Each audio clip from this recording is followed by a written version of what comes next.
আমি শামিমা নাসরিন, প্রভাষক, ব্যবসায় উদ্যোগ, মহানগর আইডিয়াল স্কুল অ্যান্ড কলেজ। প্রিয় শিক্ষার্থী, আশা করি তোমরা ভালো আছো। আমিও আল্লাহর রহমতে ভালো আছি। নবম শ্রেণীর শিক্ষার্থীদের জন্য আজকে আমি তোমাদেরকে পড়াবো হচ্ছে পঞ্চম অধ্যায়, ব্যবসায়ের আইনগত দিক। তো প্রথমেই তোমরা পড়বে হচ্ছে লাইসেন্স। লাইসেন্স কি? প্রথমে পড়বে হচ্ছে লাইসেন্স কি। লাইসেন্স হচ্ছে লিখিত একটা অনুমোদন, কোন সেটা পৌরসভা কর্তৃক অথবা জেলা প্রশাসকের কাছ থেকে যখন কোনো লিখিত অনুমোদন নেওয়া হয় তখন সেটাকে বলা হয় লাইসেন্স। অর্থাৎ কোনো ব্যবসা শুরু করার জন্য লাইসেন্স প্রয়োজন। তারপর হচ্ছে তোমরা পড়বে ফ্রাঞ্চাইজিং। ফ্রাঞ্চাইজিং কি তার সংজ্ঞাটা পড়বে খুব ভালো করে।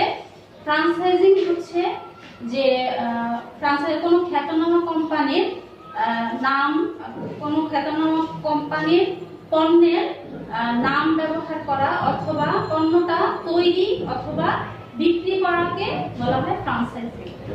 যেমন এখানে তোমরা দেখো, এখানে আমেরিকার কেএফসি এবং হচ্ছে বাংলাদেশ ট্রান্সকম লিমিটেড।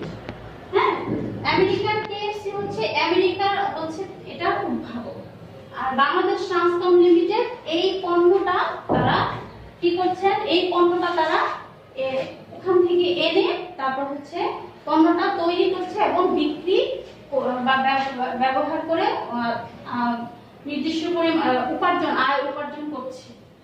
এখন সেটা হচ্ছে যে এজন্য এটাকে বলা হয় ফ্রাঞ্চাইজর এবং এটাকে বলা হয় ফ্রাঞ্চাইজি।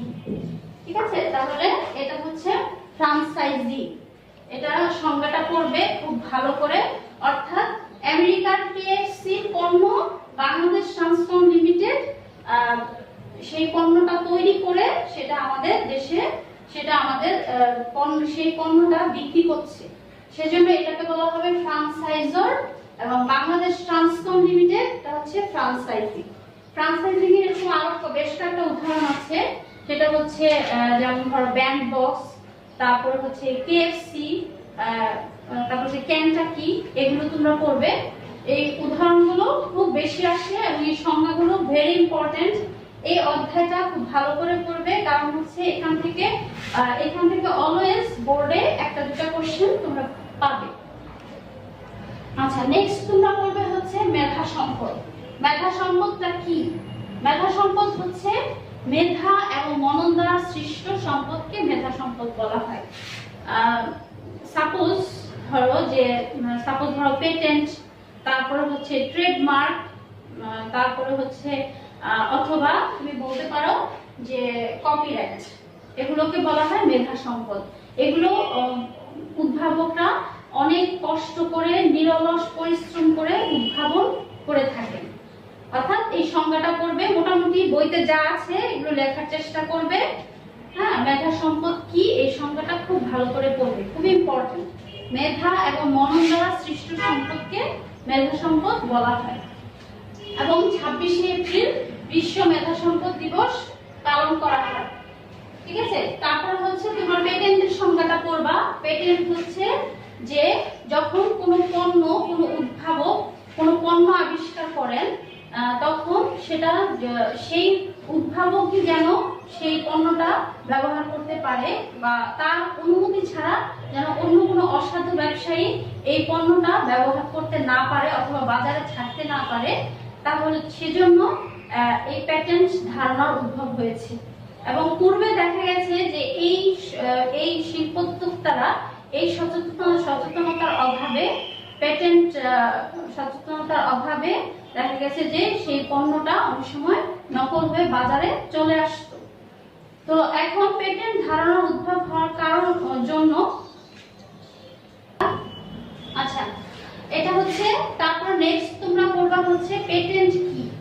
এটা হচ্ছে পেটেন্ট হচ্ছে যে কোনো পণ্য বা কোনো পণ্যর উদ্ভাবক যেন এই পণ্য উদ্ভাবক ছাড়া যেন অন্য কেউ এটা ইউজ করতে বা ব্যবহার করতে না পারে, সেই পণ্যটা যেন কোনো অসাধু ব্যবসায়ী বাজারে নকল করে বাজারে ছাড়তে না পারে, সেদিকে লক্ষ্য রেখে এই পেটেন্টটি করা হয়। পূর্বে অনেক উদ্ভাবক এই পেটেন্টটি না করার কারণে অনেক অসাধু ব্যবসায়ী সেই পণ্যটি বাজারে নকল করে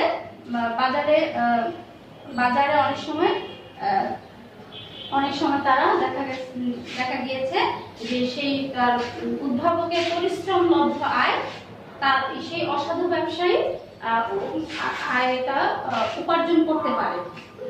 তো এটা হচ্ছে পেটেন্টের এটা হচ্ছে গুরুত্ব। এবং বাংলাদেশে 1911 সালের পেটেন্ট ডিজাইন আইন চালু হয়েছে। তো এটা হচ্ছে পেটেন্ট। তারপরে হচ্ছে তোমরা পড়বে সেটা হচ্ছে পণ্য বা ট্রেডমার্ক, যেটাকে বলা হয় পণ্য বা ট্রেডমার্ক। একটা পণ্য থেকে আরেকটা পণ্যকে আলাদা করা। সাপোজ একটা পণ্য আমি এস বলেছি, আরেকটা পণ্য আমি টি দিতে পারি, আরেকটা পণ্যের প্রতীক আমি দিতে পারি হচ্ছে স্টার চিহ্ন দিতে পারি।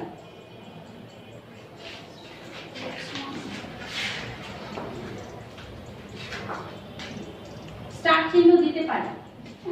এভাবে একটা পণ্য থেকে আরেকটা পণ্য আলাদা করা, এই প্রতীকের মাধ্যমে আলাদা করা, এটাই হচ্ছে ট্রেডমার্ক। এবং এটা রেজিস্ট্রেশন করতে হয়। রেজিস্ট্রেশন না করা হলে সেই প্রতীকটা অন্য কেউ ব্যবহার করতে পারে। তো সেজন্য তোমরা সবসময় এর জন্য পণ্য প্রতীক বা ট্রেডমার্ক এর জন্য ব্যবহার করা হয়। হ্যাঁ, যে একটা পণ্য থেকে আরেকটা পণ্যকে আলাদা করার জন্য যে প্রতীক ব্যবহার করা হয় সেটাই হচ্ছে পণ্য প্রতীক বা ট্রেডমার্ক। এবং এটা রেজিস্ট্রেশন করতে হয়। রেজিস্ট্রেশন যদি না করা হয় তাহলে অন্য কেউ এই প্রতীকটা বা ওই পণ্যটা ব্যবহার করতে পারে। এই সংজ্ঞাটা পড়বে ভালো করে। তারপরে হচ্ছে তোমরা পড়বে হচ্ছে কপিরাইট। কপিরাইটের সংজ্ঞা। কপিরাইট কি? তো কপিরাইট হচ্ছে যে কোন সাহিত্য, শিল্পকর্ম, চলচ্চিত্র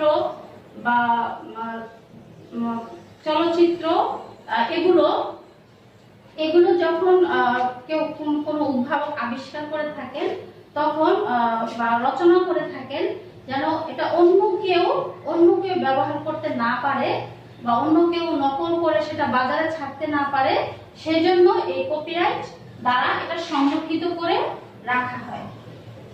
সাপোজ তোমরা বলতে পারো যে একজন লেখক তার একটি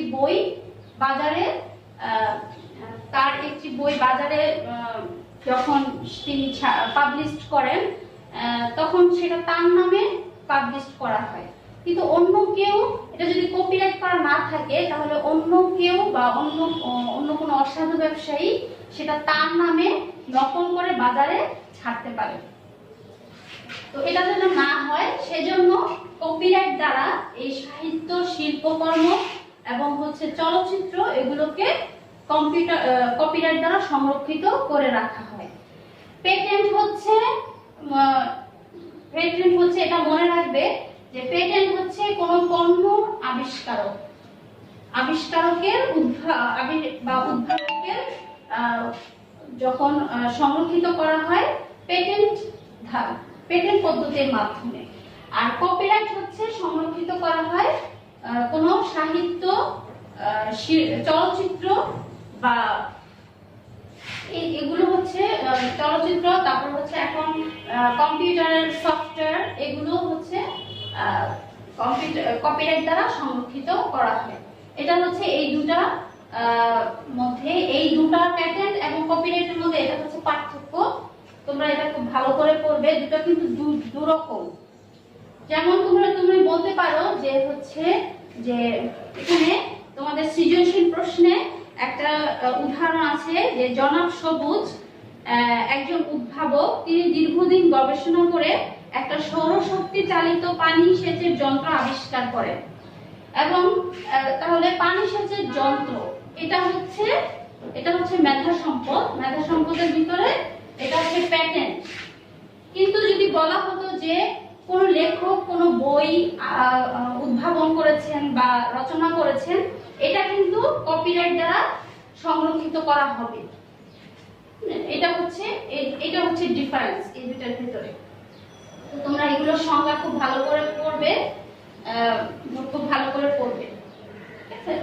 তারপরে তোমরা যেটা করবে সেটা হচ্ছে বিএসটিআই। বিএসটিআই এটার অ্যাব্রিভিয়েশন মানে হচ্ছে এটা পুরো নাম পড়বে, পূর্ণ নাম যেটাকে বলা হয়। তোমাদের প্রশ্ন আসতে পারে যে বিএসটিআই এর পূর্ণ নাম কি? তোমরা বলবা Bangladesh standard and testing institute. এটা শিল্প মন্ত্রণালয়ের অধীন। এটার কাজ কি সেটা আসতে পারে। এটার কাজ হচ্ছে পণ্যের মান যাচাই করা, নিয়ন্ত্রণ করা, পণ্যের মান ঠিক আছে কিনা সেটা যাচাই করে বাজারে এটা ছাড়া হয়। ছাড়ার আগে বিএসটিআই হচ্ছে এই পণ্যটার মান যাচাই করে থাকে। এটা হচ্ছে বিএসটিআই এর কাজ, এবং এটা হচ্ছে শিল্প মন্ত্রণালয়ের অধীন। অর্থাৎ বিএসটিআই এর পূর্ণ নাম করবে Bangladesh standard and testing institute. এটা শিল্প মন্ত্রণালয়ের অধীন। এর কাজ হচ্ছে পণ্যের মান যাচাই করা। হ্যাঁ, কোনো ভেজাল পণ্য যেন বাজারে ছাড়তে না পারে কোনো অসাধু ব্যবসায়ী। এজন্য বিএসটিআই প্রতিষ্ঠানটি অত্যন্ত গুরুত্বপূর্ণ। এটা পড়বে মোটামুটি। আর হচ্ছে বীমা সংখ্যাটা পড়বে। বীমা হচ্ছে কি? বীমা হচ্ছে যে তোমার কোনো বিষয় বা কোনো সম্পত্তি যদি কোনো না কোনো কারণে, দুর্ঘটনাজনিত কারণে যদি ক্ষতির সম্মুখীন হয়, তখন কোনো ব্যক্তি বা কোনো প্রতিষ্ঠান বীমা কোম্পানিকে নির্দিষ্ট প্রিমিয়াম যদি পূর্বে দিয়ে থাকে, তাহলে ওই দুর্ঘটনাজনিত ক্ষতির কারণে নির্দিষ্ট পরিমাণ অর্থ পরবর্তীতে বীমাকারী প্রতিষ্ঠান দিয়ে থাকে। এটাই হচ্ছে বীমা। অর্থাৎ কোনো কোম্পানি কর্তৃক নির্দিষ্ট প্রিমিয়াম এর বিনিময়ে কোনো দুর্ঘটনাজনিত ক্ষতির কারণে যে নির্দিষ্ট পরিমাণ আছে, বীমার সংজ্ঞাটা এভাবে পড়বে যে নির্দিষ্ট প্রিমিয়াম কোনো ব্যক্তি বা প্রতিষ্ঠান কর্তৃক নির্দিষ্ট প্রিমিয়ামের বিনিময়ে কোনো দুর্ঘটনা, কোনো ব্যক্তি বা কোনো সম্পত্তির দুর্ঘটনাজনিত কারণে যখন কোনো প্রতিষ্ঠান, বীমাকারী প্রতিষ্ঠান নির্দিষ্ট পরিমাণ অর্থ প্রদান করে থাকে, তখন তাকে বীমা বলা হয়। বীমা বিভিন্ন ধরনের হয়ে থাকে, যেমন জীবন বীমা, নৌ বীমা, অগ্নি বীমা, তারপরে হচ্ছে দুর্ঘটনা বীমা ইত্যাদি হয়ে থাকে। তারপর হচ্ছে তোমরা বহু নির্বাচনী প্রশ্ন করবে, ফ্র্যাঞ্চাইজিং ব্যবসার প্রধান বৈশিষ্ট্য কি? ফ্র্যাঞ্চাইজিং ব্যবসার প্রধান বৈশিষ্ট্য হচ্ছে চুক্তি। তারপর হচ্ছে 2 নাম্বার, ব্যবসায় পণ্যের ট্রেডমার্ক রেজিস্ট্রেশন করা হয় কেন? মালিকের অধিকার প্রতিষ্ঠার জন্য। এগুলো পড়বে। তারপর হচ্ছে নিচের উদ্দীপকটি পড়ো এবং 3 এবং 4 নং প্রশ্নের উত্তর দাও। এটা হচ্ছে যে ঢাকা শনির আখড়ার বাসিন্দা জনাব হাবিব একটা ইলেকট্রনিক্স পণ্য সামগ্রী উৎপাদনকারী প্রতিষ্ঠানের মালিক। এছাড়া তিনি বিদেশ থেকে একটা সরবরাহকারী প্রতিষ্ঠানের মাধ্যমে নানা রকম ইলেকট্রনিক্স পণ্য সামগ্রী আমদানি করে থাকেন। এখন বলা হয়েছে লাস্ট লাইন তোমরা দেখো, এখানে বলা হয়েছে যে মাল আনয়নের ঝুঁকি এড়ানোর জন্য একটি বীমা করা হয়। মাল আনয়নের ঝুঁকি করার জন্য একটি বীমা করা হয়। এখন প্রশ্ন হচ্ছে যে উদ্দীপকে কে বীমা গ্রহীতা হবেন? উদ্দীপকে কে বীমা গ্রহীতা হবেন? এটার অ্যানসারটা হচ্ছে সরবরাহকারী। তার কারণ হচ্ছে যে প্রতিষ্ঠান বীমা প্রতিষ্ঠানের সাথে যুক্ত থাকবে, অর্থাৎ চুক্তি করা থাকবে, সেটাকে বলা হবে যে বীমা গ্রহীতা। এখানে সরবরাহকারী প্রতিষ্ঠান বাংলাদেশের সমুদ্র বন্দর পর্যন্ত হচ্ছে এই পণ্যটা পৌঁছে দেন এবং মাল আনয়নের ঝুঁকি এড়ানোর জন্য এই বীমাটা করা হয়। সেজন্য এটা অ্যানসার হবে যে সরবরাহকারী। তারপর হচ্ছে 4 নাম্বার হচ্ছে যে উদ্দীপকে ব্যবসায়টি বীমা করার ফলে এটার আনসার হবে নির্দিষ্ট ঝুঁকি দূর হবে এবং ক্ষতিপূরণ পাবার নিশ্চয়তা থাকবে। হ্যাঁ, এটা হচ্ছে যে এই যে কোনো ব্যক্তি বা প্রতিষ্ঠানের ক্ষতি হলো সেজন্য বীমা প্রতিষ্ঠান নির্দিষ্ট পরিমাণে একটা অর্থ প্রদান করবে। সেজন্য একটা নির্দিষ্ট পরিমাণ অর্থ বীমা প্রতিষ্ঠান প্রদান করবে যদি সেই প্রতিষ্ঠান ক্ষতির পূর্বে নির্দিষ্ট একটা প্রিমিয়াম দিয়ে থাকে। তাহলে ক্ষতিটা হলেও তুমি কিছুটা বাড়তি কিছু অর্থ তুমি পাচ্ছ। তোমার যতটুকু ক্ষতি হচ্ছে তার বিনিময়ে তুমি যে প্রিমিয়ামটা তুমি দিচ্ছ সেই প্রিমিয়ামের জন্য তুমি আরো কিছু এক্সট্রা কিছু অর্থ তুমি সাহায্য পাচ্ছ। এটা হচ্ছে তোমার ঝুঁকিটা এতে দূর হবে এবং ক্ষতির যে নিশ্চয়তা, কি বলেছে, ক্ষতিপূরণ পাবার নিশ্চয়তা থাকবে। তোমার যে ক্ষতিটা হলো এজন্য তুমি কিছু অর্থ পাচ্ছ। এই কারণে তোমার যে ক্ষতি পাবার যে নিশ্চয়তা সেটা তোমার নিশ্চয়তা থাকবে। এটা হচ্ছে বীমার করার সুবিধা।